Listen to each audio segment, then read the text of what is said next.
আল্লাহ হাফেজ। এদিকে আসেন। আপনার কাছে শিকল কেন? শিকল শিকল কেন? শিকল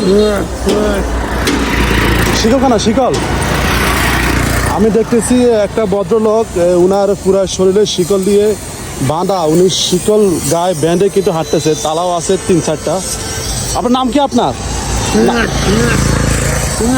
আপনি কোথায় যেতেছেন? কোনো কথা বলতেছে না। আমি এই মুহূর্তে আছি আপনার নোয়াখালী ব্যায়ামগঞ্জ থানার পশ্চিমে আছি আমি।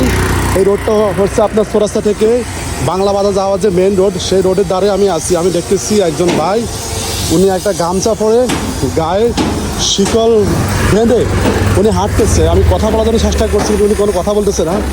উনি আনমনে হাঁটতেছে। আমার মনে হয় যে উনি হয়তো মানসিক রোগী হতে পারে। তো আপনাকে ওনাকে চিনেন কি না আমাদেরকে কমেন্ট করে জানাবেন, আর ভিডিওটা শেয়ার করে একটু ছড়িয়ে দেবেন। হয়তো ওনার ফ্যামিলি বা পরিবার যদি কেউ দেখে থাকে, হয়তো ওনার জন্য উপকার হবে। তো সব ভালো থাকবেন। আল্লাহ হাফেজ।